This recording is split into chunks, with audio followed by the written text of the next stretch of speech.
Welcome to this fourth session on nuclear and radiochemistry. In this particular session, we will turn our attention towards the fate of the heavy nucleus when it undergoes radioactive disintegration. We already know that a heavy nucleus, or for that matter any radioactive nucleus, will simply disintegrate by emitting either an alpha particle or a beta particle and sometimes also gamma radiations. Then what will happen to the nucleus? What will be the fate of the nucleus formed next? This will, I must beg your pardon for that. This will form the subject matter of this particular session. Is it possible for us to predict what is the product nuclide that is formed when either an alpha particle or a beta particle is emitted? We know that when an alpha particle is emitted, it comes out as a nucleus of helium which has 4 nucleons, that is 2 protons and 2 neutrons. Now consider a heavy nucleus which is undergoing radioactivity. It is losing an alpha particle, so it has lost 2 protons and 2 neutrons, which means that its atomic number is getting reduced by 2 units and its mass number is getting reduced by 4 units. The new nucleus that is formed is called as the daughter nucleus, and the one that is forming this is called as the parent nucleus. So therefore the parent nucleus is now losing an alpha particle. The daughter nucleus will therefore consequently have 2 protons less and 2 neutrons less, or it will have an atomic number 2 less and a mass number 4 less. So if you want to locate the parent nucleus, it will be an element which is 2 places to the left of the parent in the chemical periodic table. It will of course also have 4 units less of mass number. So the daughter nuclide will be found 2 places to the left on the periodic table, and we'll illustrate that with an example of an alpha decay. You can take uranium-238-92. It will disintegrate naturally by emitting an alpha particle. Now this alpha particle is nothing but He42. 238 minus 4 will become 234. So the mass number of the new element is 234. 92 minus 2 is 90. Therefore the atomic number is 90. The element corresponding to atomic number 90 is called thorium, and therefore we can write the symbol Th. It is very important to remember that both the atomic number and the mass number is conserved. In other words, the sum of the atomic numbers on the right hand side and the atomic number on the left hand side should be equal to one another. Similarly, the sum of the mass numbers on the right hand side and the mass number on the left hand side should also be equal. So in case you write an equation, either a nuclear reaction or a disintegration equation, the first thing that you need to check is whether the left hand side and the right hand side are balanced. And balancing in nuclear chemistry means that the mass number on the right hand side, the sum of the mass numbers on the right hand side is equal to mass numbers on the left hand side. Sum of the atomic numbers on the right hand side should be equal to atomic numbers on the left hand side. So our uranium nucleus has lost an alpha particle. It is forming an element with atomic number 2 less. So if you see where uranium is and where thorium is, it's quite obvious that thorium is 2 places to the left of uranium in the actinide series. We will now ask what happens when a beta particle is emitted during radioactive disintegration.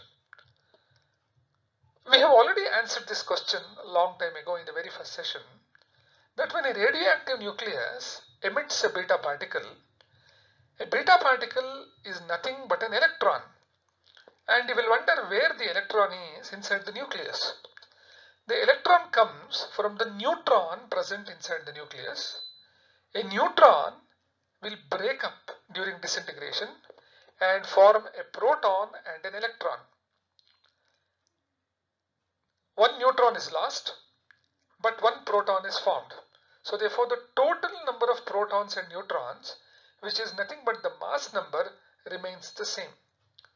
I request your attention again.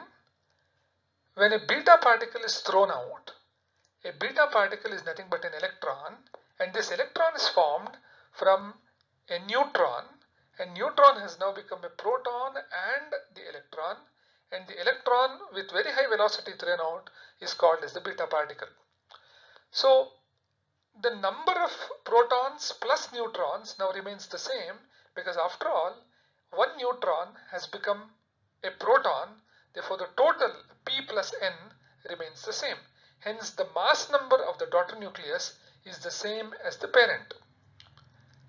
However, since one proton is formed, the atomic number will increase by 1 unit. Therefore, the daughter nucleus that is formed has an atomic number 1 more than the parent, but the same mass number as the parent. So during all beta decay reactions, the right side nucleus, the nucleus occurring on the right hand side, will have atomic number 1 more, but mass number will remain the same. And in all reactions or all disintegrations involving the emission of alpha particles, atomic number will decrease by 2 units and mass number will decrease by 4 units. We will take a pertinent example here.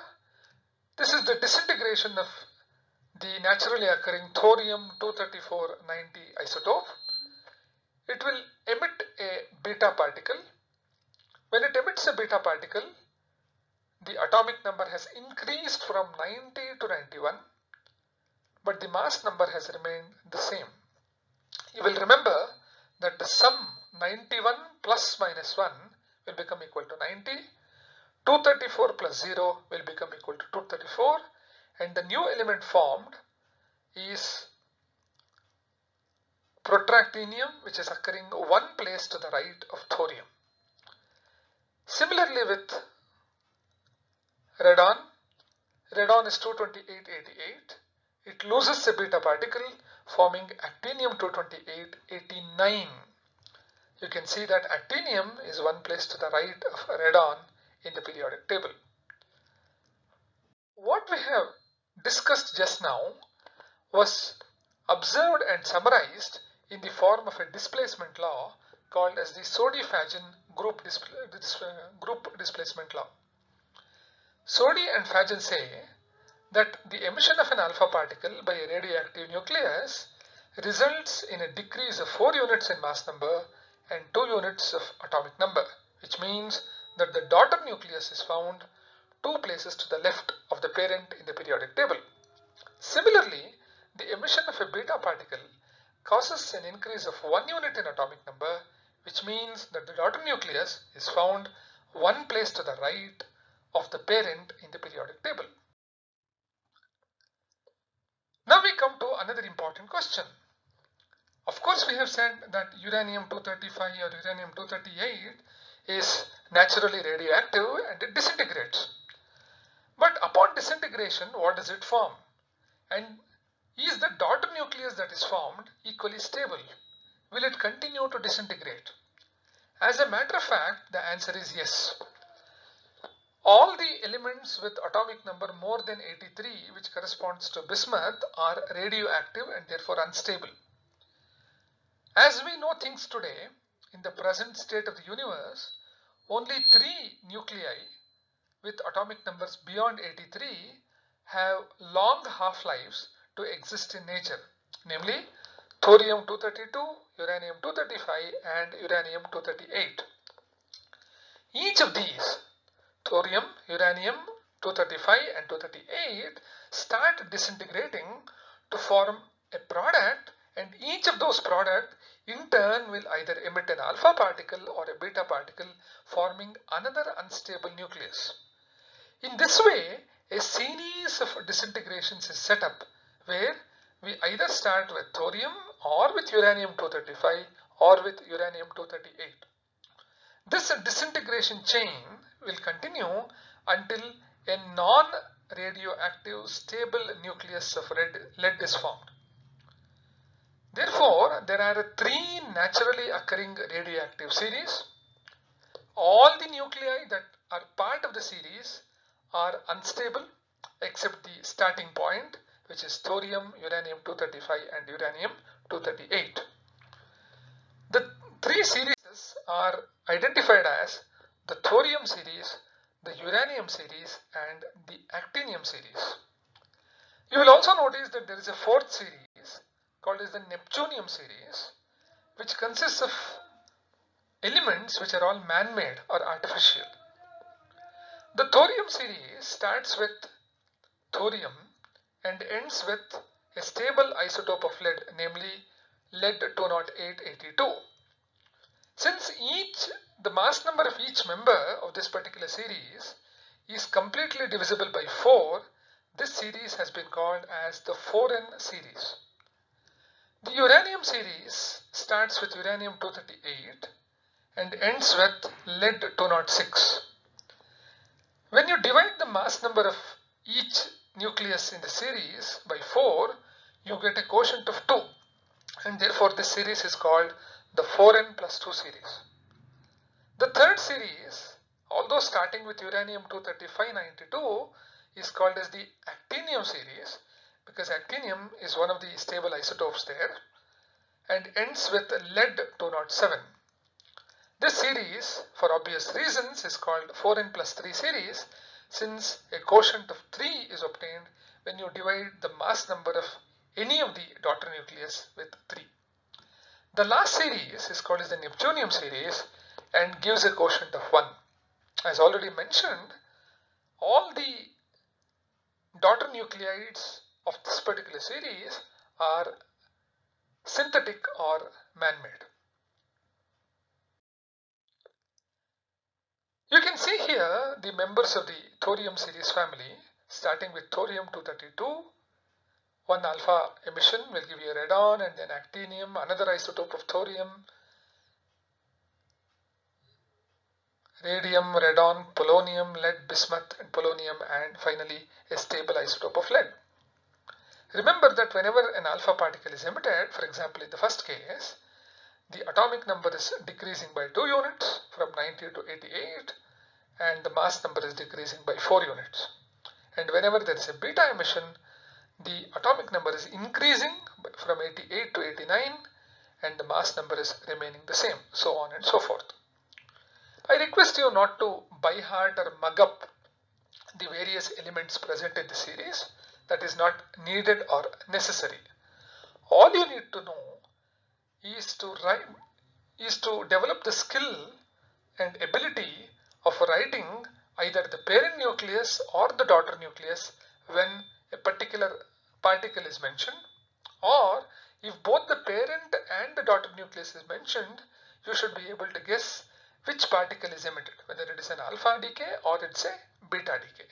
And that can be easily done by looking at the difference between the atomic numbers and the difference, if any, between the mass numbers. The next series is the uranium series. Quickly you can run through the various unstable isotopes that are found in this series, and the final destination is lead-206. The third series is the actinium series, starting with uranium-235-92, forming actinium, which through a beta decay forms one of the isotopes of thorium, polonium, bismuth, and finally a radioactive form of bismuth, and finally lead-207, which is non-radioactive. And lastly, the neptunium series. It starts with plutonium, but the most stable of isotopes among this series is neptunium, and therefore it is called as the neptunium series, and it ends up with bismuth. We have summarized the 4 series, the starting parent nuclide, and how many alpha particles and beta particles are emitted in each series, and the final destination nucleus. If you remember this is more than enough. The half-life period of the starting parent nuclide is just for academic purposes. You need not by heart it. Thorium series, or the 4n series, encompasses 6 alpha particle emissions and 4 beta emissions. Uranium series encompasses 8 alpha emissions and 6 beta emissions. Actinium series comprises of 7 alpha and 4 beta emissions. And the Neptunium series, starting from plutonium, if you start from plutonium, has 9 alpha and 4 beta emissions. In fact, many textbooks start the Neptunium series not with plutonium but with Neptunium. In that case, the number of alpha and beta particles will be less. We now come to the last but a very important concept called radioactive equilibrium.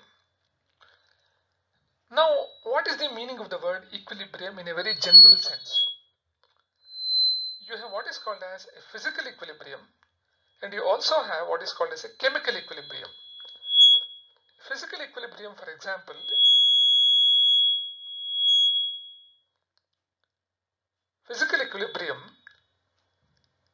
encompasses thermal equilibrium, mechanical equilibrium, etc.